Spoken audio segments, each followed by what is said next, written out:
জীবনে যখনই কোনো কঠিন কাজ আমাদের সামনে আসে তখন আমরা কারোর না কারোর থেকে সাহায্য চাই, যেটা উচিত।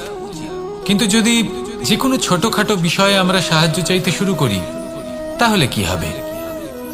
তাহলে আমরা নিজেদের সামর্থ্য, নিজেদের যোগ্যতাকে কখনো বাড়তেই দেব না, না আমাদের শক্তি কখনো বাড়বে, কারণ এটা আমাদের অভ্যেস হয়ে যাবে। যাই ঘটুক আমরা কারোর থেকে সাহায্য চাইতে চলে যাব, এটাই আমাদের স্বভাব হয়ে যাবে। সেই জন্য আমাদের যেটা করা উচিত সেটা হলো, যতক্ষণ না আর কোনো উপায় থাকছে ততক্ষণ আপনি কারোর থেকে সাহায্য চাইতে যাবেন না। চেষ্টা করুন, যা সংকট থাকুক, সমস্যা থাকুক, পরিস্থিতি যতই কঠিন হোক, নিজে সমাধান করতে চেষ্টা করুন। যতটা পারবেন আত্মনির্ভর হওয়ার চেষ্টা করুন। যদি এটা করতে পারেন তাহলে আপনি অনেক কিছু শিখবেন। দিন প্রতিদিন আপনার জীবন আরো বেশি উজ্জ্বল হয়ে উঠবে, ব্যক্তিত্বের বিকাশ ঘটবে, আপনার শক্তি বৃদ্ধি পাবে, যোগ্যতা বৃদ্ধি পাবে, আত্মবিশ্বাস জেগে উঠবে, আর আত্মনির্ভর হয়ে মন বলবে রাধা রাধা। আপনি কখনো পর্বতের শিখরে উঠেছেন? আপনি দেখতে পাবেন পর্বতের পদতলে প্রচুর সুন্দর ফুল রয়েছে, সবুজ বনানী রয়েছে। যত আপনি ওপরে উঠতে থাকবেন তত ফুল কমতে থাকবে, সবুজ বনানী কমতে থাকবে। আরো কিছুটা ওপরে উঠলে কাঁটা জাতীয় গাছ দেখতে পাবেন, শুকনো গাছ দেখতে পাবেন। আরো যদি ওপরে ওঠেন তাহলে পাষাণ দেখতে পাবেন। আরো উপরে উঠলে হিমখণ্ড দেখতে পাবেন। এই যে পর্বত, তা মনুষ্য জীবনের সব থেকে উত্তম উদাহরণ। মানুষ যখন সাফল্যের শিখরে পৌঁছতে চান, মহানুভবতার শিখরে পৌঁছতে চান, পথে যত আস্তে আস্তে উপরে উঠতে থাকেন ততই ভৌতিক বস্তু তার থেকে বিচ্ছিন্ন হতে থাকে। যদি তিনি সেই ভৌতিক বস্তুগুলি ত্যাগ না করতে পারেন তাহলে কখনোই সেই স্থানে পৌঁছতে পারবেন না। আর মানুষ যদি উচিত ত্যাগ করতে পারেন, পথে অগ্রসর হতে থাকেন, এগোতে থাকেন, তাহলে একদিন না একদিন তিনি মহানুভবতার, জ্ঞানের, সাফল্যের হিমের স্বাদ অবশ্যই লাভ করবেন। মনে রাখবেন, মানব জীবনের ত্যাগ হলো অত্যন্ত গুরুত্বপূর্ণ অংশ। আসুন আমার সাথে ভালোবেসে বলুন রাধা রাধা। একবার একজন গুরু তার শিষ্যদের পরীক্ষা নিচ্ছিলেন। উনি ওনার প্রত্যেক শিষ্যকে একটি করে পাখি দিয়ে বললেন সেই পাখির বলি দিতে হবে, কিন্তু এমন এক স্থানে যেখানে কেউ তাদের দেখতে পাচ্ছে না। প্রত্যেক শিষ্য নিজের যাত্রা শুরু করলো। কেউ ঘন বনে প্রবেশ করলো, কেউ অন্ধকার গুহায় প্রবেশ করলো, কেউ দূরে কোনো পর্বতের শিখরে পৌঁছে গেল। যে মুহূর্তে দেখলো তাদের কেউ দেখতে পাচ্ছে না, তারা সেই বলি দিতে চেষ্টা করলো। যেই বলি দিতে গেল, সেই পাখি আলোর কিরণে পরিবর্তিত হলো এবং লুপ্ত হয়ে গেল।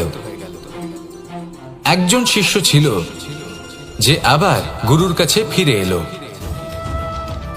সে বলল, ক্ষমা করবেন গুরুদেব, কিন্তু আমি এমন কোনো স্থান পেলাম না যেখানে কেউ আমাকে দেখতে পাচ্ছে না। অন্য কেউ না দেখতে পেলেও আমি নিজে দেখতে পাচ্ছিলাম, আমার অন্তর্মন দেখতে পাচ্ছিল।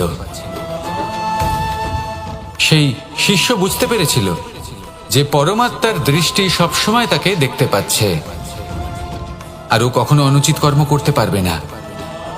আর শুধুমাত্র এই কারণে সেই শিষ্যই সেই পরীক্ষায় উত্তীর্ণ হলো। আসুন আর আমার সাথে ভালোবেসে বলুন রাধা রাধা।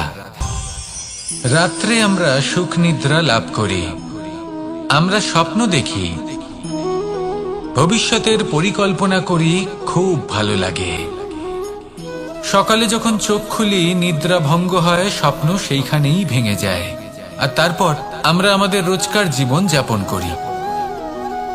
স্বপ্ন হয়তো মানুষ রাতের বেলায় দেখেন, কিন্তু সেটাকে সার্থক দিনের বেলাতেই করতে হয়।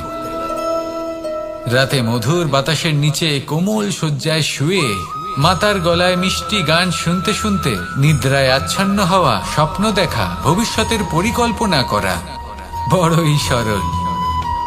কিন্তু সকালবেলায় সময় মতো উঠে সূর্যের তাপ সহ্য করে, সেই উষ্ণতা সহ্য করে সর্বাঙ্গ ঘেমে গিয়ে নিজের পথ খুঁজে বের করা, সেই পথে অগ্রসর হওয়া, বাধা বিপত্তি এসবের সম্মুখীন হওয়া, আর তারপর লক্ষ্য লাভ করা, এগুলো কঠিন কাজ।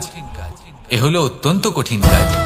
যদি আপনি চান যে স্বপ্ন আপনি দেখেছেন তা সত্যি হোক, তাহলে দিনের বেলায় আপনাকে বেরিয়ে কর্ম করতেই হবে, পরিশ্রম করতেই হবে। মনের এই চক্ষু দিয়ে স্বপ্ন দেখা সম্ভব, কিন্তু যদি আপনি বুঝতে পারেন যে এই স্বপ্নই হলো আপনার লক্ষ্য, তাহলে তাকে সার্থক করতে শুধুমাত্র পরিশ্রম দ্বারাই করতে হবে। তাহলে পরিশ্রম করুন আর আমার সাথে ভালোবেসে বলুন, রাধা রাধা। অনেক সময় আমরা কারোর নীরবতাকে তার দুর্বলতা ভেবে বসি। হতেই পারে সেই ব্যক্তি উত্তর দিতে চাইছেন না, হতে পারে অন্য কোনো কারণ আছে যা আমরা বুঝতেই পারছি না। সেই জন্য তাকে দুর্বল ভেবে নেওয়া অনুচিত। দেখতে গেলে এই বিশাল সমুদ্র এও কিন্তু নীরব, শান্ত হয়। কিন্তু যখন সে রুদ্র মূর্তি ধারণ করে তখন কি হয়? সমগ্র সংসারকে বিনাশের পথে নিয়ে যায় এই সমুদ্র, প্রলয় সৃষ্টি করে। সেই জন্য কারোর সহ্য শক্তিকে দুর্বলতা বলে মনে করবেন না,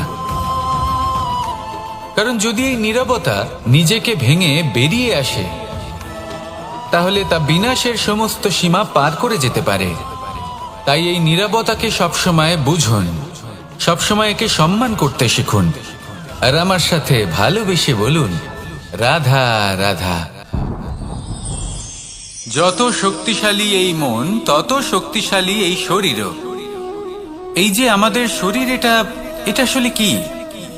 এ হলো একটা রথের মতো। আর একটা রথ ততক্ষণ চলতে পারবে না যতক্ষণ না তাকে কোনো সারথি চালাবে। এই মন হলো শরীরের সারথি।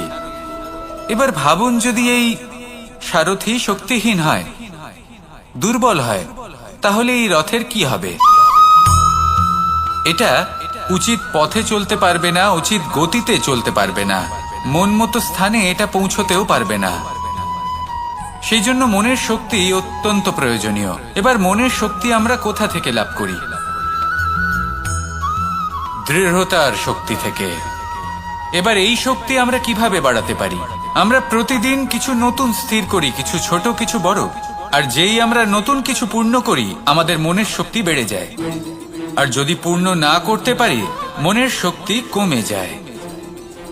একটা দেওয়ালের মতো ছোট ছোট ছোট ছোট শিলা আমরা একটার পর একটা স্থাপন করে একটা দেওয়াল তৈরি করি।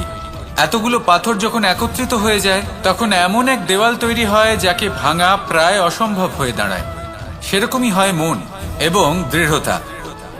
ছোট ছোট কাজ করে নিজের লক্ষ্য পূর্ণ করুন। এই লক্ষ্য যদি পূর্ণ হয়, তবে মনের শক্তি বাড়বে। কিছুটা এইভাবে যে যত বড়ই বিপদ আসুক না কেন, সেই বিপদ নিজে হার মেনে নেবে, কিন্তু আপনার মন ততটাই শক্তিশালী থাকবে। তাই মনের শক্তি বাড়াতে থাকুন, যাতে আপনি উচিত পথে চলতে পারেন, উচিত গতিতে চলেন আর মনোবাঞ্ছিত স্থানে পৌঁছতে পারেন। তবেই এই মন প্রসন্ন হয়ে বলবে, রাধা রাধা। আজ আমরা দুই ধরনের ব্যক্তির বিষয়ে কথা বলবো। প্রথম জন হলেন যে প্রয়োজনের থেকে অনেক বেশি পরিমাণ ধন উপার্জন করে থাকেন। তার কাছে ততটা ধন থাকে যতটা তার প্রয়োজনও নেই, তারপরেও আরো ধন উপার্জন করতে চেষ্টা করতে থাকেন। সকল সম্ভব চেষ্টা করেন, সকল সম্ভব কর্ম করেন, তা সে উচিত কর্ম হোক বা অনুচিত, তাতে তাদের কিছুই যায় আসে না। তারা শুধুই এই সংসারের সকল সুখ ভোগ করতে চান, সকল স্বাচ্ছন্দ্য লাভ করতে চান। আজীবন তারা প্রচেষ্টাই করতে থাকেন। এবার এই করতে গিয়ে তারা ভারাক্রান্ত হয়ে সমস্যার সম্মুখীন হন। এনাদের সমগ্র জীবন এই চেষ্টাতেই চলে যায়।